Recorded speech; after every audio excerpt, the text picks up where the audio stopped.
guess I'm stuck with you in the 'cause when falls hello साथीहरु नमस्ते। तपाईहरुले स्क्रिनमा video देखिसक्नु भएको छ। अहिले चाहिँ यस्तो कीबोर्ड क्रपिङ भिडियो टिकटकमा निकै नै ट्रेन्डिङमा रहेको छ। आज म यस भिडियोमा यस्तो खालको भिडियो कसरी बनाउने तपाईहरुलाई सिकाउन गइरहेको छु। कृपया भिडियोलाई स्किप नगरी अन्तिमसम्म हेरिदिनु होला। यो भिडियो हेरिसकेपछि तपाईहरुले पनि यस्तो खालको भिडियो सजिलैसँग बनाउन सक्नुहुनेछ। साथै यस च्यानललाई सब्स्क्राइब गर्नु भएको छैन भने सब्स्क्राइब गरेर छेउमा रहेको बेल आइकन पनि दबाउनु होला ताकि आउने दिनहरुमा यस्तै खालको भिडियोहरु मिस हुने छैन। ओके साथीहरु, भिडियो सुरु गरौँ।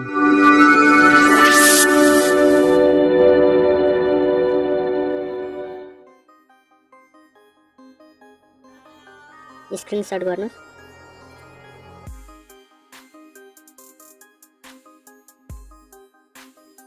स्क्रिनशट गरेपछि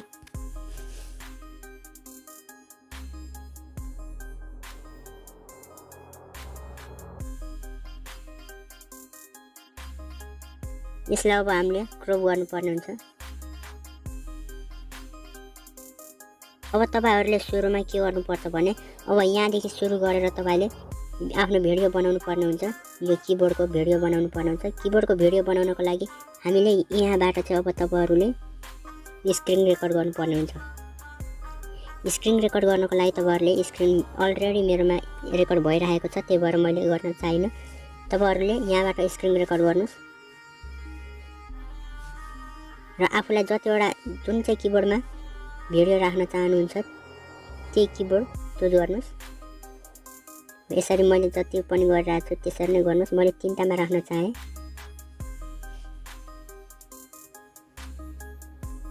यति गर्नुस् र तपाईहरुले स्क्रिन रेकर्ड अफ गर्नुस्। यतिकैमा सेभ गरेर राख्नुस्। हाम्रो यहाँको काम सकियो। अब हामी क्यापकट एपबाट बाँकी काम गर्नेछौँ। त्यसपछि अगाडि ब्याक आउनुस्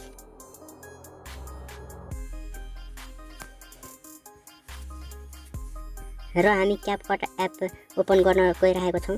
यदि तपाईहरुसँग क्यापकट एप छैन भने प्ले स्टोरबाट सजिलैसँग डाउनलोड गरेर युज गर्न सक्नुहुन्छ। क्यापकट एप ओपन गर्नुस्। त्यसपछि यस्तो खालको इन्टरफेस आउँछ। त्यसपछि न्यू प्रोजेक्टमा क्लिक गर्नुस्।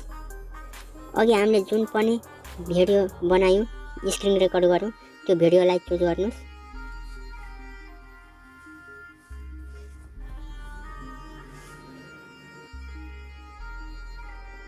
यस्तो खालको भिडियो हुन्छ जुन तपाईहरुले अगाडि पछाडिको भागहरु स्पिड गरेर मिलाएर यसको 7-8 सेकेन्ड भन्दा बेसी नबनाउनु होला।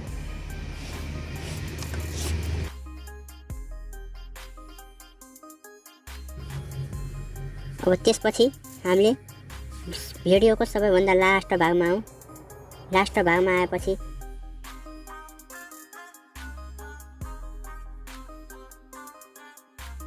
त्यसपछि भिडियोलाई क्लिक गर्नुस्।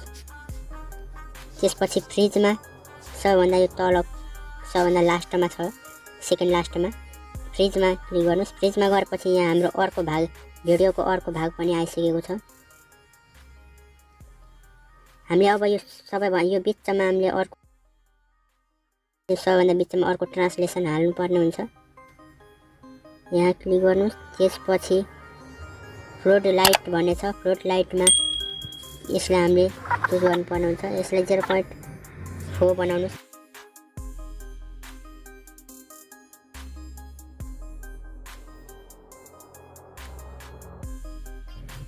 यस्तो खालको भयो हाम्रो। हल्का जुम गरेर भिडियो एडिट गर्नुस्। तपाईहरुलाई सजिलो हुन्छ।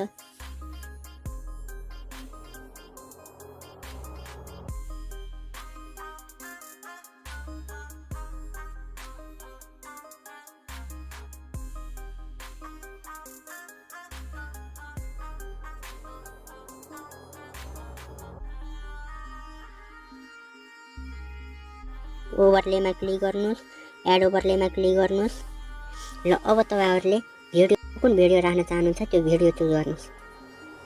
मैले यो भिडियो एड गरेँ। भिडियोमा क्लिक गरेपछि एडिटमा जानुस्, क्रोपमा जानुस्,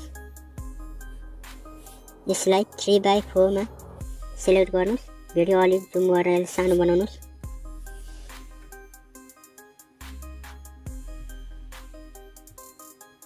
डेकोरेसन मिलाएर राख्नुस्। एकचोटि ब्याक आउनुस्। मार्क्समा क्लिक गर्नुस्। इन्टरनेट अन गर्नुपर्ने हुन्छ यति बेला। त्यसपछि अलि यता आउनुस्। रेक्ट्याङ्गल भन्ने अप्सन छ, त्यसमा क्लिक गर्नु।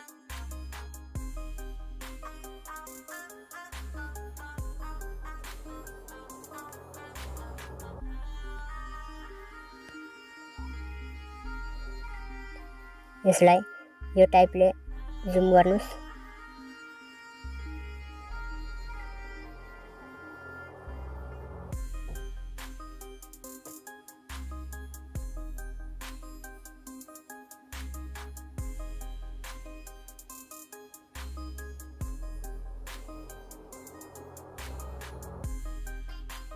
हल्का टाइम लाग्न सक्छ, तर राम्ररी गर्नुस्, राम्रो बन्छ। यसरी राइटमा क्लिक गर्नुस्।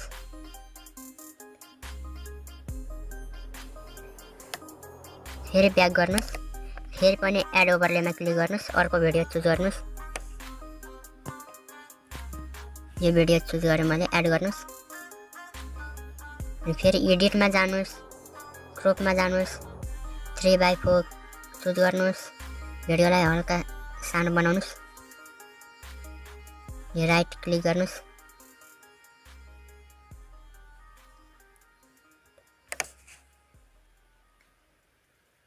जुम गरेर हल्का ठुलो बनाउनुस् भिडियोलाई। त्यसपछि एकचोटि ब्याक आउनुस्। मार्क्समा क्लिक गर्नुस्।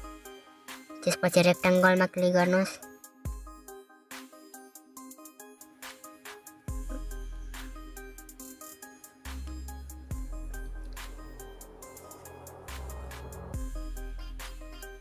यसलाई यो टाइपले मिलाएर राख्नुस्।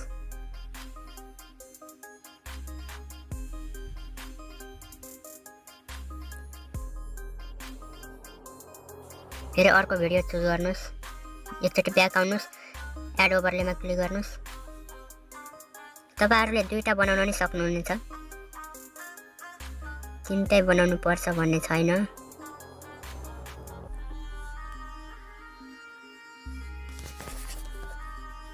फेरि पनि एडिटमा जानुस्, क्रोपमा जानुस्। 3:4 मा क्लिक गर्नुस्। भिडियो अलि सानो बनाउनुस्। राइट क्लिक गर्नुस्।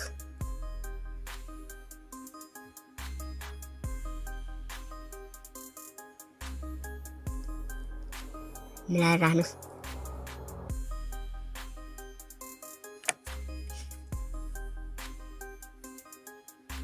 एकचोटि ब्याक आउनुस्। मार्क्समा क्लिक गर्नुस्। रेक्ट्याङ्गलमा क्लिक गर्नुस्।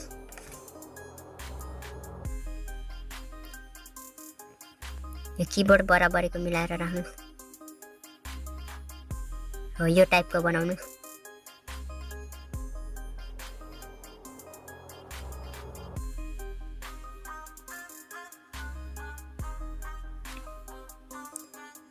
त्यसपछि राइटमा क्लिक गर्नुस्। यस्तो खालको भिडियो बनेको छ हाम्रो।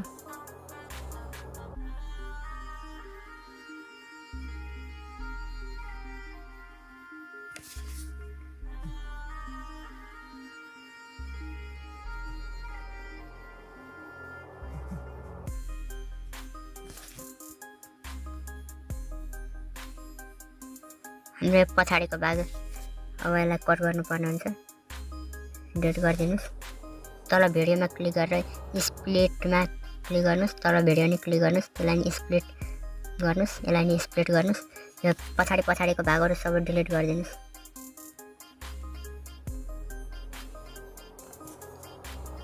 अब हाम्रो भिडियो 11 सेकेन्डको बनेको छ। यस्तो खालको भएको छ। एकचोटि प्ले गरेर हेरौँ।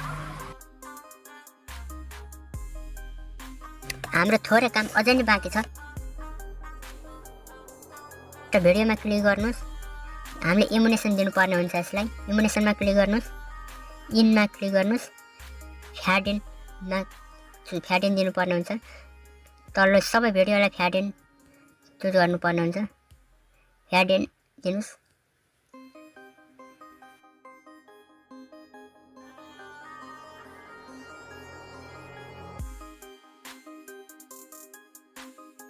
फाइनली हाम्रो भिडियो बनिसकेको छ। म्युजिक म डिस्क्रिप्सनमा दिनेछु।